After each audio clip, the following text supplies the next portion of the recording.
Hey guys, it's beautyriotx, and today we're talking about my 5 best and worst eyeshadow palettes, and I mean like overall eyeshadow palettes. As of right now, this is how I feel. These are the best shadow palettes I've tried to date, and they're also some of the worst that I've tried to date. So they're not all current, like they're not all like from this year or last year. Some are slightly older, some are slightly newer, but they're all palettes that I've used enough to form this opinion on. Let me reiterate, this is my opinion. If you love these palettes that I don't like, lucky for you, you didn't waste your money.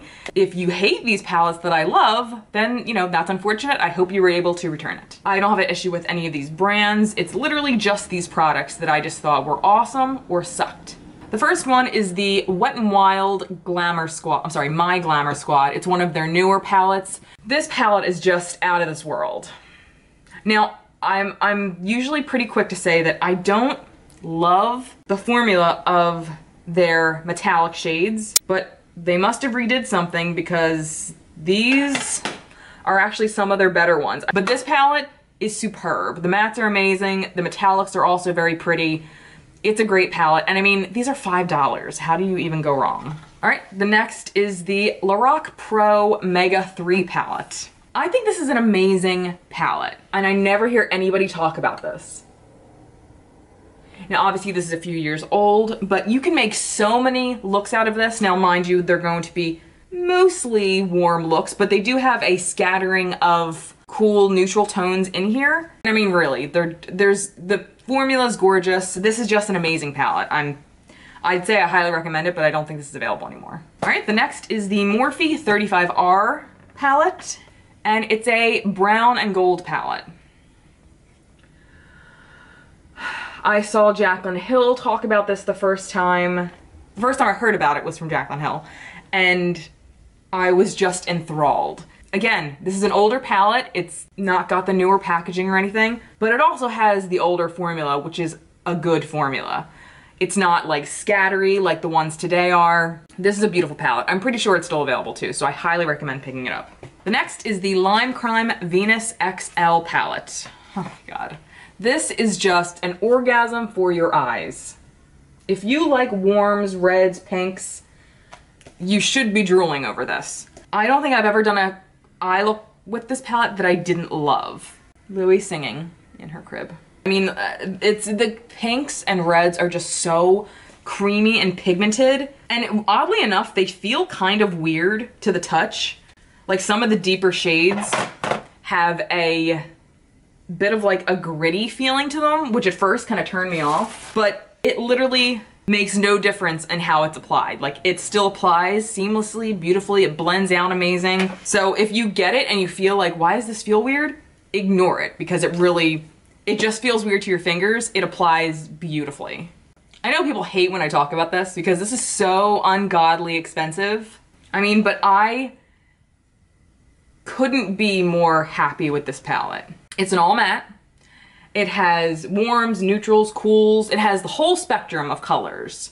It even has like some brights. I could and have made hundreds of different looks with this one palette. So it's like if you have a chunk of money, not a lot of palettes, you love matte eyeshadows, if you want to jump out of your comfort zone and maybe invest in something a little more high-end luxury, oh my God, get this.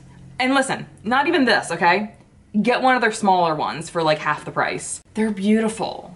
They're beautiful. I just can't even get over how gorgeous Viseart palettes are. They're incredible. The next is, no surprise to anybody, this is the NYX Swear By It palette. I feel like I saw Kathleen Lights talk about this first. This is such a beautiful palette, and I will be the first to say I am not a fan of NYX eyeshadow palettes. I think they're overpriced, and I just don't see anything special about them. But most of the time I'm like, ew, how dare you charge me $21 for 12 shades? You're supposed to be a fucking drugstore brand. Now, this is $35. It comes with 40 shades, but if you get it at Ulta, you can use your 20% off or your coupons and get it cheaper. Now, having said that, every shadow in here, matte, metallic, satin, are incredible. They're gorgeous. This is worth $35. Their 12 pan, 10 shade pan, whatever, no. No, no, no. This fucking red, this orange, like, oh my God, like they're beautiful, beautiful shadows, so pigmented, so creamy. I'm basically gonna be saying the same thing about every palette that I'm talking about. And I know I have more than 5 here, but I have 7. So I have 2 like extra, but who really cares? My last favorite is, again, no surprise to anybody, it's the Dare to Create. This is the first wave this was the first palette they came out with after their like rebranding and everything. So I don't know if their newer versions of this are just as good, but this is the best palette they've ever come out with. The formula is incredible. This is what every palette should be from Morphe. I know a lot of people who've been watching me for a while are probably sick of me ranting about Morphe, but I just have such a problem with their inconsistencies. It just makes me so mad. But anyway, this is an incredible palette. If you ever want to try Morphe products, I recommend getting them from Ulta because it's not a hassle to return them if you need to return it. But I guarantee you, if you get this, there'd be no way in hell you would even dream of returning it. All right, now on to the fails. I only have 2 of them with me. The rest I'm just gonna have to show you pictures because I've decluttered, given away, gotten rid of them because I think they're that bad. The first one is the Laura Lee Party Animal palette. Every color except for the orange stained my skin. First of all, the purple is crumble the fuck up city. It's like, look at this. Like, do you see this? Like, it's just so fucking weird. And again, stains my finger. Nice hot pink.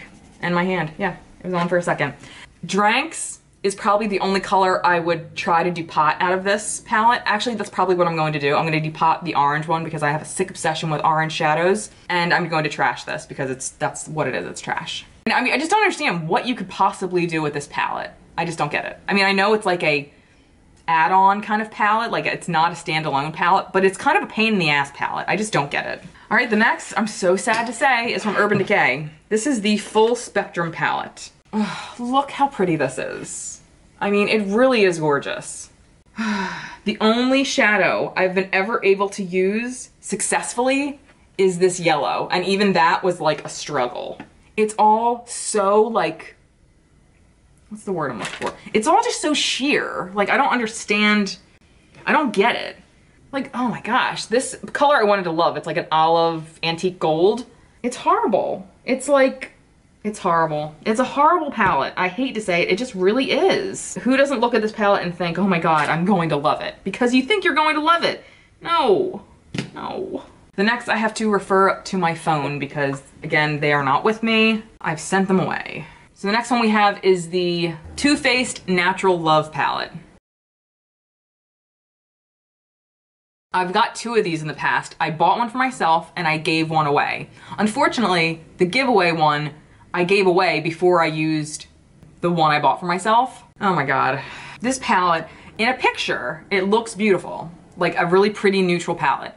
In real life, I couldn't do anything with this palette. I couldn't do anything. I couldn't even give this palette away. Nobody wanted this palette. Like, the mattes were fine. I didn't love the metallics, honestly. They didn't really give up that much, as much shimmer as they looked like they were going to. It was just such a boring palette. Like, I was just so pissed that I bought it. And I bought it from Too Faced, so I couldn't really return it. I was just pissed. It was just bad. It was just bad. The next is by NYX. And this is the Lid Lingerie Shadow Palette.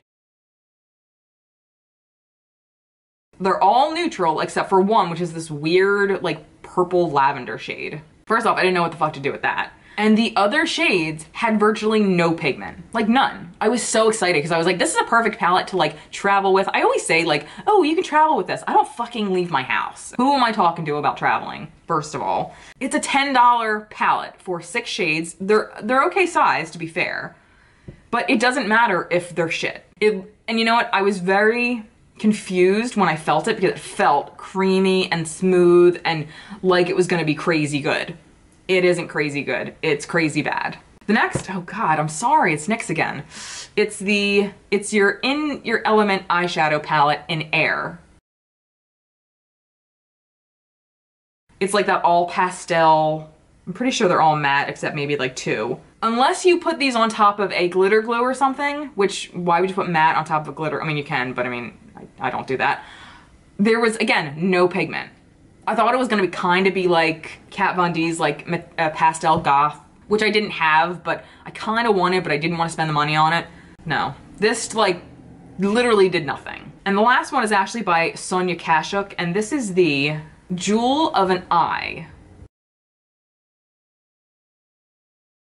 eyeshadow palette. It's an all metallic, jewel toned eyeshadow palette. This might have been the worst formulated eyeshadow palette I've ever tried. It was almost like it was pressed glitter, even though it wasn't pressed glitter. That's what it felt like. It felt like it was gonna be pressed glitter, but when you picked your finger up, you just got this weird rubbery substance on your finger. It was so strange and literally the worst eyeshadow palette I'd ever spent my money on. Luckily it wasn't like a $50 eye palette, but thank God she doesn't make that anymore. And I do have one more honorable mention, and it is the Rainforest of the Sea. I think it's volume 2. Got this in a subscription box. I hate these Tarte Rainforest of the Sea eyeshadow palettes. They are some of the worst eyeshadow palettes I've ever used. Not as bad as the Sonia Kashuk, but bad. And Tarte's like a high-end brand, like I'd expect better from them. But these palettes they put out, the circular ones, I haven't seen any or tried any. I've gotten 3 of them. I haven't seen one that I could actually make an eye look out of that looked good. Every one of these shades, even though they did have some like, I wouldn't even call them mattes, they were like satin mattes, I guess, blended completely away. Completely away. So that was it for my 5 best, 5 worst, 7 best, 5 worst eyeshadow palettes. Let me know what are some of yours in the box below. And until next time, I will see you guys later. Bye.